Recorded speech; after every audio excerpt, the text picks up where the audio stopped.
Hi guys, good day and welcome back to our channel, Marjan's Garden. So yun guys, kanina ay mix ako ng soil mix ng ating mga succulents. So yung pot ng ating mga lacteas ay ayan na, naka-ready na yung ibang soil mix natin.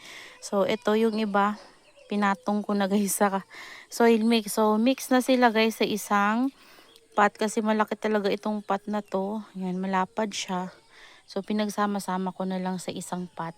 Ayan. So, yan yung ginawa ko at mag-aayos pa ako dito guys. Ayan no, kasi magulo sila. So, sa ngayon, nag-ikot-ikot ako tapos may dala tayong pruning shears para yung may mga sira na stem ay ikakat natin. So, kanina, nag-ikot-ikot ako dito at binalik ko guys yung UV plastic. Sira na siya guys. So, kailangan ko na talaga siyang palitan. So, papalitan ko na yan guys. So, pansamantala, binalik ko lang kasi mamaya mainit. And, may para may konting shade man lang yung ng mga natira natin ng mga succulents dyan. So marami pa tayong mga dito, mga cuttings ng succulents na dapat itanim. Ayan o. Ayan yung ating lawi, wala pa siyang pot. Tapos ito pa yung mga naka-air dry natin. Yan. Kailangan ko yan silang hanapan ng pot. Para hindi guys, hindi na ako bibili. So yung mga old pots na lang yung gagamitin ko. Yan. So ito, tingnan nyo, natapon. Tinaas ko kasi yan kahapon, so nalaglag siya. Kasi guys, nakakapasok dito yung mga manok. Tingnan nyo, oh. Ayan, oh. Inaano nila yung fresh rice hull ko doon, oh. Yung mga sisiw, nakakapasok. Siguro dumadaan sila sa mga nakauwang-uwang dyan sa natin, dito sa may bandang orchid section. Ayan. So dito, ito oh, nagda-dry na to guys. So ikakat ko na siya. Yan dito. Yan siya oh. Yan. Dahil matanda na siya guys. So dry na. Ito, hindi mo natin to kakat kasi pwedeng siya dito guys. Magkaroon ng baby or another spike. Ayan. So, kulubot sila guys. Kailangan silang diligin. Nagdilig ako kanina pero ito kasi hindi ko dinilig. Ayan. Ito yung kinuhanan ko ng cuttings. Ayan. May bago na siyang usbong. Ayan. Tapos dito pa. Oh, tapos ito yung niyan guys. Propagation ko sa kanya. Dalawa. Ayan. Dalawa siya. Ayan. Tapos, madungi sila guys kasi nag-spray ako ng 7 tsaka tango sa kanila. Nilagyan ko siya guys ng triple 20 para sa vitamins ng ating mga orchids. So, nakitaan ko kasi sila dito guys ng ng mga ants. Yung kulay pula pa naman, lalo na sa spike ng ating mga orchids. So, tapos sa bulaklak din ginangat-ngat nila guys. So makakasira yun sa ating mga orchids. Kaya naman ginawa ko, nag-spray na ako ng 7. Hinaluan ko sila ng tango para safe yung ating mga plants. Kasi umuulan-ulan dito sa amin guys nang hindi maayos. So umuulan tapos kunti lang talaga. Kasi tingnan nyo guys, so kahapon umulan dito pero tingnan nyo yung soil. Sobrang tuyo ngayon. Kunting-kunti lang guys kung umulan. Tapos syempre nagpapausok tayo. Ayan.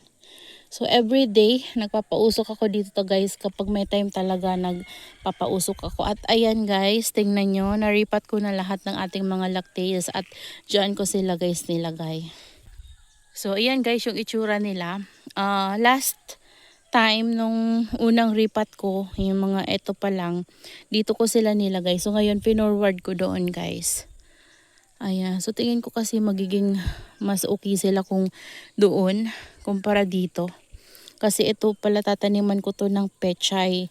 So nag-aantay-antay lang ako guys na umulan ng malakas-lakas para natin to, mapino yung soil para makapagpunla na ako nung pechay. So sa ngayon kasi guys sobrang tigas pa. Tapos yung Mendoza ko nilagay ko dyan kasi nandito siya guys. O ang nangyari parang siya. Nalulusaw yung sa center niya kasi medyo nalililiman siya nitong ating orchid. So ayan, nalulusaw yung sa center niya, yung Marinade. So nilagay ko muna doon guys na area. Ayan. Tapos ito hindi ko tinanggal dito. Maganda pa rin naman sila dito guys. Oh, ayan. Tapos ito, may mga ugat na to guys, oh. Ayan, meron na silang ugat. Tapos yan, hinanay ko dito yung mga ano natin kasi dati magkakadikit sila. So, hinanay ko na para naman magkaroon sila ng magandang air circulation. Hindi dikit-dikit. Tapos dito guys, wala nang laman kasi yung mga nandito na nilagay ko dati ng mga dendrobium, nilagyan ko na ng mga hook. Ayan, meron na sila guys mga hook. Ayan, lahat sila nilagyan ko na. Kaya dumami na naman sila guys kasi yung mga nandito natin, nilagyan ko ng mga hook. Kaya dito na naman yung may space.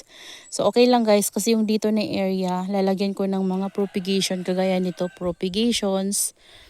Ayan, dito ko ilalagay yung mga propagations. Hindi na guys sa likod kasi yung mga propagations ko sa likod, kapag sobrang nainitan, ang nangyayari na ano siya, natutuyo. So, natutuyo yung baby, natutuyo yung stem. So, nasa sunburn. Kaya dito ko na lang na area ilalagay guys. Oh. Tapos tingin ko kailangan ko maglagay dito ng isang poste. At ito, papalitan na to guys. Kasi nabibigatan na siya. Ayan o. Pansamantala lang kasi yung ano na to na nilagay ko dyan guys. So, papapalitan ko na lang yan. Ayan. Tapos yun guys, nilagay ko muna doon kasi sobrang nasa sunburn na siya doon sa area na napaglalagyan ko sa loob ng greenhouse. Ayan guys, ayan yung itsura nila dito. Medyo umuokay-okay na kumpara nung una natin na ilipat dito itong ating mga orchids. Ayan, so nandito na rin yung mga ano natin, mga lacteas natin guys. So magiging maganda yung ano nito, itsura kapag sobra na silang nainitan. So, hindi naman yan sila guys mapapano kasi meron sila dyang shade net. So, hanggang hapon naman yan guys magkakaroon sila ng shade dyan. So, hindi naman naka-direct sunlight. So, sobrang mainit pero at least meron kahit konting shade. So, mas maganda kasi sa lactea guys yung naiinitan talaga ng sobra. Kasi parang ano sila guys, parang mas bet nila yung ganun. Kasi simula nung mai-transfer ko dito yung mga propagations ko guys ng crested lactea ko, ang gaganda ng mga tubo nila. Hindi sila guys nasa sunward, ang bilis nilang lumaki dahil umulan na ulanan sila and then kapag uminit naman guys, matutuyo talaga sila kasi sobrang init yung natatanggap nila at naka-direct sunlight guys, lalo na yung mga white ghost ko, grabe guys, ang gaganda. So kaya naisip ko na lang din na i-transfer dito yung mga lacteas natin. So kapag tag-ulan na guys, plano kong maglagay dyan ng plastic para sa kanya. Yan, para sa mga lacteas natin. Pero hindi ko isasama yung ano guys ha.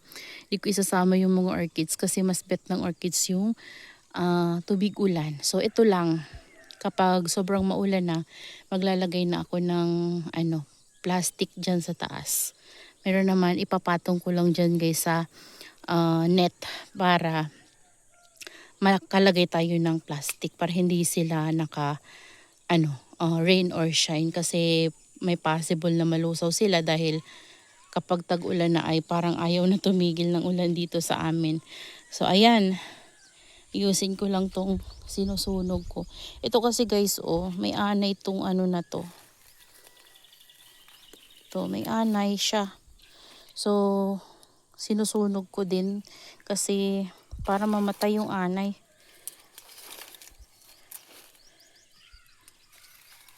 Ayun. So, yan.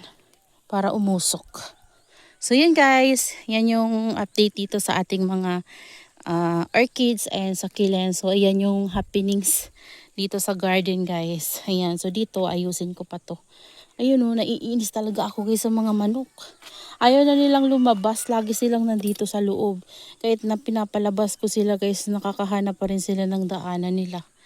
Ayan. So, hindi kagandahan yung ating succulent garden ngayon dahil magulo. Yan, saka na guys, saka ko na sila ayusin. Ito, itatabi ko kasi baka ma-sunburn. Nilabas ko kasi yan siya guys kahapon. So, yun lang guys. That's all for today's video. Yan, I hope you enjoy watching and see you on my next vlog. Happy gardening everyone. Bye, grabing init.